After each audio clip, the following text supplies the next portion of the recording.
दोस्तों जब दिन अच्छे चल रहे होते हैं ना तो रॉन्ग नंबर भी राइट नंबर लग जाता है, और जब दिन खराब चल रहे होते हैं तो आदमी ऊंट पर बैठा हो तो भी कुत्ता काट लेता है। बीजेपी के साथ कुछ ऐसा ही हो रहा है। लेकिन अब तो ऐसा लग रहा है दोस्तों कि बीजेपी के जो रणनीतिकार हैं उनके जो रणनीति उनमें जंग लग गया है, और ये खुद अपना जंग साफ करने को तैयार नहीं है। एक पूरा इकोसिस्टम हुआ करता था जिसने बीजेपी को आज यहाँ तक पहुँचाया है। इस इकोसिस्टम में बीजेपी के नेता तो है ही, आईटी सेल भी है, लेकिन एक बहुत बड़ा वर्ग है उन पत्रकारों का, सो कॉल्ड उन पत्रकारों का, जो पत्रकारिता का चोला ओढ़कर न्यूज़ चैनल्स में, अखबारों में काम बीजेपी के लिए ही करते हैं। वही काम करते हैं, वही बात बोलते हैं, वही भाषा बोलते हैं जो बीजेपी को फ़ायदा पहुंचाते हैं। ये वही पत्रकार हैं जिन्होंने मोदी जी को 300 प्लस, 400 प्लस, पता नहीं इनका बस चलता तो 500 प्लस भी दे देते।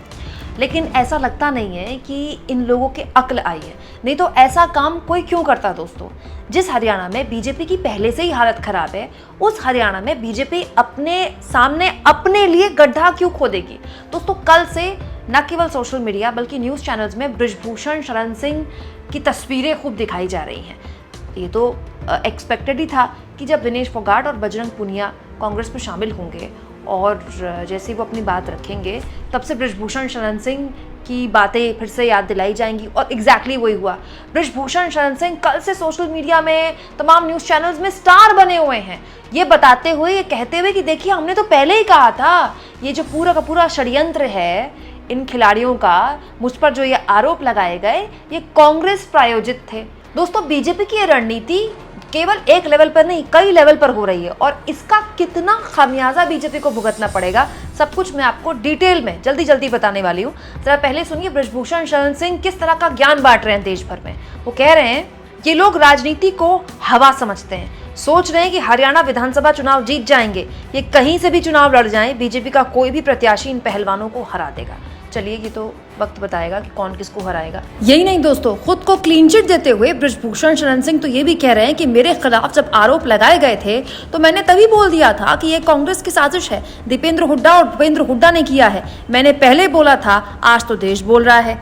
चाहे वो बृजभूषण शरण सिंह हो या कोई भी, किसी को भी अधिकार नहीं है कि किसी की हार और जीत का ऐलान घर बैठे कर ले, क्योंकि ये हरियाणा की जनता का अपमान है, ठीक है। लेकिन यहाँ मैं जानना चाहती हूँ दोस्तों कि बृजभूषण शरण सिंह जिस तरह से कल से न्यूज़ चैनल्स में छाए हुए हैं, कोई दिखा रहा है कि बृजभूषण कितने भावुक हो गए, और कल से उनके बयान भी चल रहे हैं कि देखा हमने तो पहले ही कहा था कि मुझ पर जो ये आरोप लगाए जा रहे थे ये सब दीपेंद्र हुड्डा करवा रहे थे, ठीक है। इस तरह के आरोप बृजभूषण शरण सिंह कल से लगा रहे हैं। दोस्तों यही नहीं, बाकायदा बीजेपी के आधिकारिक प्रवक्ता जो रोज डिबेट्स में बीजेपी की शान में कसीदे पढ़ते हैं, वो भी यही कह रहे हैं। कुछ वक्त पहले तक कांग्रेस की प्रवक्ता रही राधिका खेड़ा, ठीक चुनाव में रोते हुए बीजेपी में शामिल हुई थी, तमाम तरह के आरोप उन्होंने कांग्रेस पार्टी पर लगाए थे, वो भी यही कह रही हैं। देखिए पहले दिन से साफ था कि कांग्रेस ही इस पूरे गंदे खेल की मास्टरमाइंड है।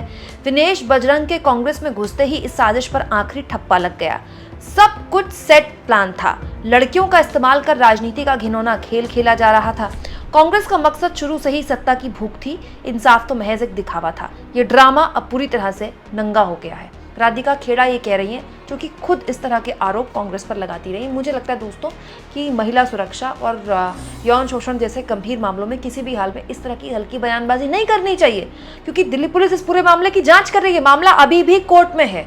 राधिका खेड़ा ये बात जानती हैं जब वो इस तरह की बातें कर रही हैं। दूसरा, उनकी खुद की सरकार ने पूरे के पूरे कुश्ती संघ को क्यों निरस्त किया। दोस्तों याद है ना आपको, खेल मंत्रालय ने ठीक चुनाव से पहले पूरे के पूरे कुश्ती संघ को डिसमिस कर दिया। मतलब इसमें वो लोग थे कुश्ती संघ के अध्यक्ष के तौर पर जो बृजभूषण शरण सिंह के खासम खास थे।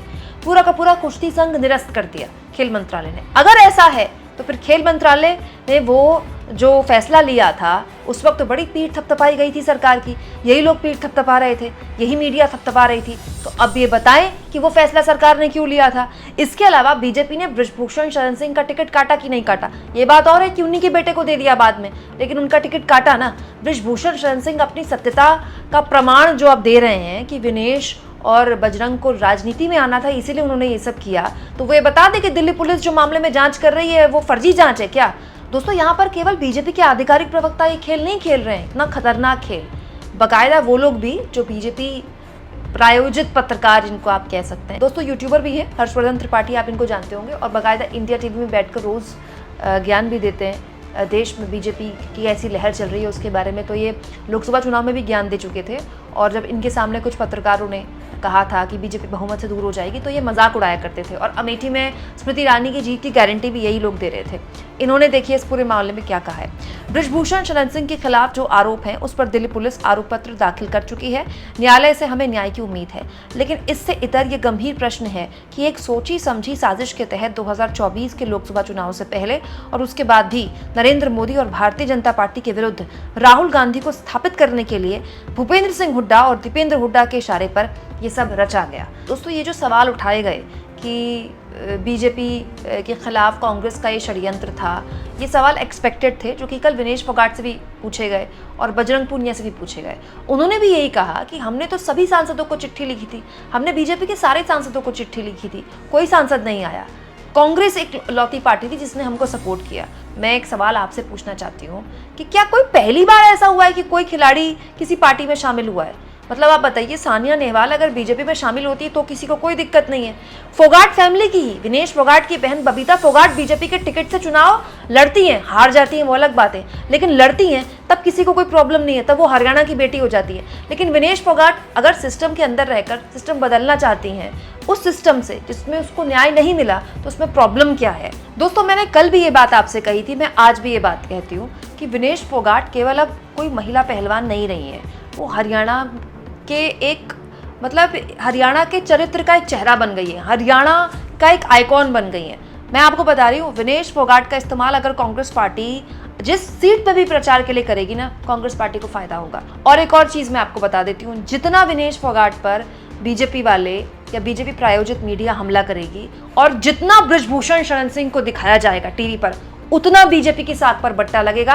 पहले ही बीजेपी की स्थिति हरियाणा में बहुत खराब है, अब तो लोग ये भी कहने लगे हैं कि 15 सीटें आ जाएं तो बहुत बड़ी बात है। दोस्तों, विनेश फोगाट आज केवल एक महिला पहलवान नहीं है। विनेश फोगाट क्या है, आप उनका स्वागत देखिए कि जब वो एयरपोर्ट से निकली और जब उनको गाँव में पहुँचते पहुँचते रात के 1:30 बज गया था।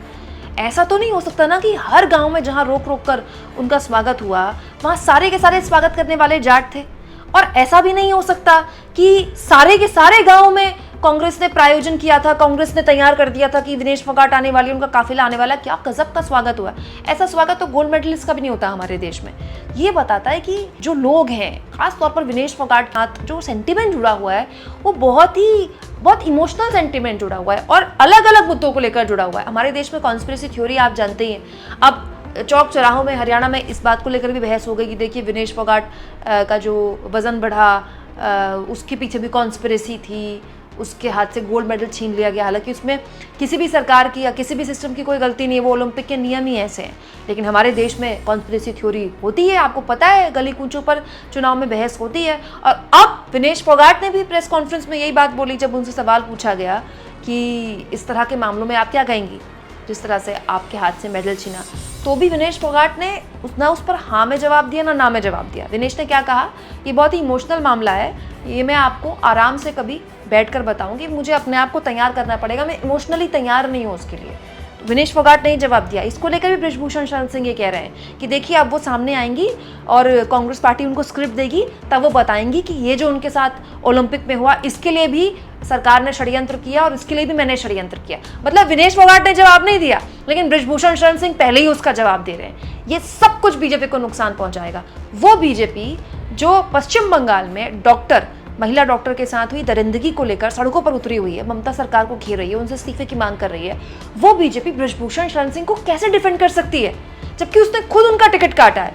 दोस्तों, 100 बात की एक बात, विनेश फोगाट पर जितना हमला करेगी बीजेपी, कांग्रेस को उतना फायदा पहुंचाएगा और विनेश फोगाट को उतना बड़ा आइकॉन बनाएगा। तो चुनाव कोई भी हो, राज्य कोई भी हो, एक बहुत बड़े लेवल पर निकल कर आई है महिला वोटरों को हर कोई एक तरह से लुभाना चाहता है, कोई लाडली बहन योजना, कोई किसी तरह की योजना से, क्योंकि महिलाएं हमारे देश में पुरुषों से ज़्यादा एक्साइटमेंट में वोट कर रही हैं, ज़्यादा उत्साह में वोट कर रही हैं, जो कि अच्छी बात है। और इस बीच आप देखिए विनेश फोगाट के लिए इस तरह की टिप्पणियां करना हरियाणा की महिलाएं नहीं देख रही हैं क्या? हरियाणा की महिलाएं इसको किस तरह से लेंगी? दोस्तों, आपको क्या लगता है? बृजभूषण शरण सिंह को बार बार मीडिया में दिखाना, बार बार उनके बयान दिखाना, ये कहते हुए कि देखिए ये तो पहले से ही सब सेट था, ये तो पहले से ही पूरा ड्रामा था, राजनीति में आने के लिए ड्रामा था, टिकट पाने के लिए ड्रामा था, क्या बीजेपी को नुकसान पहुंचाएगा, और पहुंचाएगा तो बीजेपी की टैली कहां आकर रुकेगी हरियाणा में? कमेंट बॉक्स में जरूर लिखिए और जितना हो सके चैनल को शेयर करें, सब्सक्राइब करें और थैंक्स और ज्वाइन, ये 2 ऑप्शन है दोस्तों जिसके जरिए आर्थिक तौर पर भी आप चैनल के हाथ मजबूत कर सकते हैं।